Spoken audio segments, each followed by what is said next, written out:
Guys, welcome back to my channel. और आज हम पढ़ने जा रहे हैं BFS ग्राफ ट्रैवर्सल टेक्निक, जो कि है डेटा स्ट्रक्चर का टॉपिक है। और ये है डायरेक्टेड। इसके पहले जो हमने किया था वो था अनडायरेक्टेड। अब डायरेक्टेड का मतलब होता है कि हम A से D जा सकते हैं क्योंकि एरो इस तरफ है, पर D से A नहीं जा सकते, वन वे होता है। पर जो अनडायरेक्टेड होता है वो टू वे होता है, जैसे कि हम A से D भी जा सकते हैं और D से A भी जा सकते हैं। तो आज हम ये सॉल्व करने वाले हैं। अगर आपने मेरी प्रीवियस वीडियो नहीं देखी तो वो देख लेना, उससे आपको ज़्यादा अच्छी तरह समझ में आ जाएगा, क्योंकि मैं इस बार थोड़ा फास्ट करने वाली हूँ। ऑलरेडी मैंने फर्स्ट सेकंड में बहुत अच्छी तरह इन टॉपिक्स को समझाया है, बट वो DFS था। DFS और BFS में ज़्यादा फर्क नहीं है। बस यही है कि BFS में हमें क्या करना होता है, हमें सारे एडजेसेंट लेके चलना होता है, और DFS में हम एक ही एडजेसेंट लेके चल सकते हैं, जैसे A से सिर्फ B। लेकिन यहाँ पर हम A से B, D और E सब ले सकते हैं। तो सबसे फर्स्ट स्टेप जो हमारा इनिशियल स्टेप है वो बस विजिट करना होगा। अब हमें ए पे खड़े हो जाना है जाके। अब ये ज़रूरी नहीं है कि आप A से स्टार्ट ही करो, बट कभी कभी मेंशन रहता है तो हमें करना होता है, अदरवाइज हम कहीं से भी स्टार्ट कर सकते हैं। तो जहाँ जहाँ हम खड़े हो रहे हैं और जहाँ से हम जहाँ जहाँ ट्रैवल कर रहे हैं, तो जहाँ से पर हम खड़े हैं बेसिकली, जैसे यहाँ पर ए पे हैं हम लोग, तो ए को हम डिलीट करते जाएंगे। हम बी में आएंगे तो बी को डिलीट करते जाएंगे। ऐसे हम एक एक करके, हमारा मेन मोटिव क्या है ये ट्रैवर्सल का, कि हमें जो हमारा क्यू है, BFS जो होता है वो क्यू पे इम्प्लीमेंट होता है, स्टैक पे नहीं होता, याद रखना। तो जो हमारा क्यू है वो हमें एम्प्टी करना है। तो सबसे पहले हमने विजिट कर लिया और क्यू में हमारे पास A आ गया। आउटपुट अभी कुछ भी नहीं होगा। तो यहाँ से हमारा फर्स्ट स्टेप स्टार्ट होता है। सबसे पहले अभी हम A में हैं। अभी हम A के एडजेसेंट देखेंगे, A से B, A से D और A से E। यहाँ पर आप देख सकते हैं, यहाँ पर A के 3 एडजेसेंट है तो हम तीनों लेंगे, इसके अलावा और कोई भी एडजेसेंट आपको नहीं दिखेगा। और एडजेसेंट हमें कौन सा लेना है, जो कि नॉन विजिटेड है। तो यहाँ से एक से B है, C है, D है और E है। ओके, अब उसके बाद नोट विजिटेड में क्या हो जाएगा, A, B, D, E।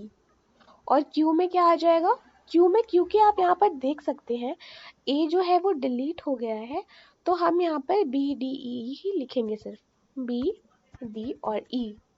Output क्या आएगा, आउटपुट ये आएगा जहाँ जहाँ से भी हमने ट्रैवल किया, A से B किया है, A से D किया है और A से E किया है। तो यहाँ पर क्या आ जाएगा, A से B, A से D और A से E। अब जो हमारा नेक्स्ट स्टेप है कि हमने ए के बाद हमने सबसे पहले कहाँ पर हमने ट्रैवल किया था, बी में किया था, हम ए से बी में गए थे, तो हम बी के एडजेसेंट देखेंगे। अब बी के यहाँ पर दो ही एडजेसेंट है, एक तो डी है और एक सी है। क्योंकि यहाँ पर डी ऑलरेडी विजिटेड है, जहाँ जैसा कि आप यहाँ पर देख सकते हैं, तो हम सिर्फ सी ही लेंगे। तो जो बी तो यहाँ से डिलीट हो जाएगा और जो नया मेंबर होगा वो होगा सी, बी का एडजेसेंट। और नोट विजिटेड में ये तो होंगे, प्लस हम यहाँ पर C को भी ऐड कर देंगे। तो Q में हमारे पास क्या हो जाएगा, B तो डिलीट हो गया है, तो D, E और C। और जो रिसेंट हमने ट्रैवल किया है वो किया है B से C, हमारा आउटपुट। जो अब जो थर्ड स्टेप है इसमें है कि हमने एक से B ट्रैवल किया और फिर A से हमने कहाँ ट्रैवल किया था, D पे ट्रैवल किया। तो अब हम यहाँ पर D लेंगे। D से D का जो एडजेसेंट है, D का एडजेसेंट है C और E।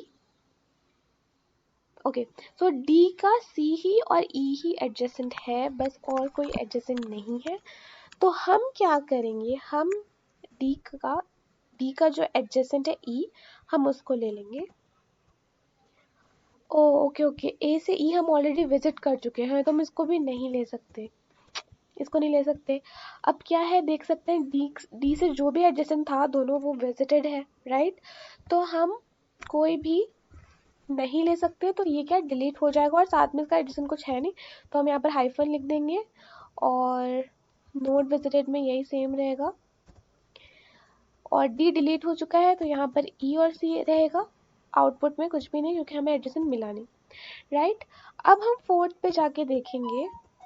फोर्थ पे हमारा जो नेक्स्ट है, ए से ई ट्रैवल किया था हमने, अब ई से अगर हम देखें तो ई से हमारा कोई भी एडजेसेंट नहीं है। ई से देखिए सब ई के तरफ आ रहे हैं, तो ए से ई हो सकता है, डी से ई हो सकता है, पर ई से कोई भी नहीं है, तो इधर भी ऐसे ही रह जाएगा। और यहाँ पर नोट विजिटेड सेम रहेगा, ई डिलीट होके सिर्फ सी बच जाएगा, आउटपुट कुछ भी नहीं। नेक्स्ट फिफ्थ है हमारा, अब हमने ए से बी ट्रैवल किया था, फिर डी ट्रैवल किया था, फिर ई ट्रैवल किया था, और उसके बाद हमने सी ट्रैवल किया था, बी से सी। तो अब हमें सी में देखेंगे तो सी से हमारे पास कुछ भी नहीं है, तो हम यहाँ पर हाइफन लिख रहे हैं और नोट विजिटेड सेम रहेगा। क्यों डिलीट हो चुका है, बेसिकली ये एम्प्टी हो गया है। अब जैसा कि जो रूल है वो कहता है कि हमें क्या करना है, हमें जैसे मान लीजिए कि हमारा ये एम्प्टी हो गया राइट, और हमने जो जो हमें हमारे पास अवेलेबल थे, जो हमारा मेन सब था, हमने यूज़ कर लिया, लेकिन जी और एफ को हमने टच भी नहीं किया है, और ये गलत है। हम किसी भी नोट को बिना छुए नहीं जा सकते, हमें उनको टच करना ही है। हमें भले हमें वहाँ से कोई रास्ता नहीं मिल रहा, तो हम क्या करेंगे, हम जहाँ जो नोड है जो हमने टच नहीं किया है उसमें से कोई भी एक नोड उठा लेंगे और फिर उससे स्टार्ट करेंगे। तो यहाँ पर मैंने जैसा कि F से लिया, ये जो F है मैं यहाँ से ले रही हूँ, तो F से ले लिया, और F से आप देख सकते हैं F से G है, तो एडजेसेंट में हमने G ले लिया। तो जो नोड विजिटेड हो जाएंगे वो A, B, D, E और C हो जाएगा, और यहाँ पर जो Q है उसमें F आ जाएगा, और जो हमने रीसेंट ट्रैवल किया है वो F से G ट्रैवल किया है। और जो लास्ट है सेवेंथ में, इस पे हमने क्या किया, अब हम G पे खड़े हैं, F से हम G पे गए, तो G से सारे नॉन विजिटेड हैं, तो यहाँ पर कुछ भी नहीं होगा, और नोड विजिटेड में हो जाएगा A, B, D, E, C, F, G,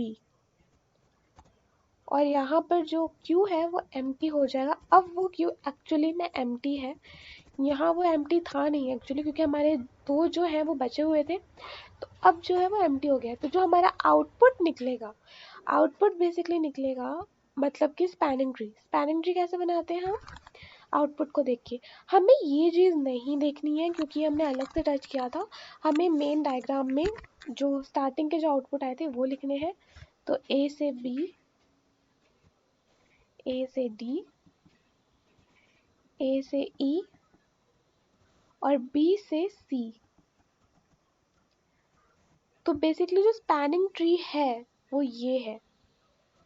अगर मैं इसको रफली बनाऊं तो ये देखिए ऐसे बनेगा, एक यहाँ जा रहा है, यहाँ, देन यहाँ, और फिर यहाँ। तो ये ऐसा बनेगा।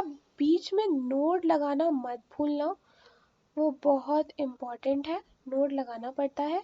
तो स्पैनिंग ट्री कभी कभी पूछते हैं, हमेशा नहीं पूछते हैं, तो जब भी पूछे तो आप ये बता देना, मतलब बना लेना स्पैनिंग ट्री आउटपुट को देख के। ओके, आउटपुट में देखना है आपको कि आपने कहाँ कहाँ से ट्रैवल किया है, फिर आपको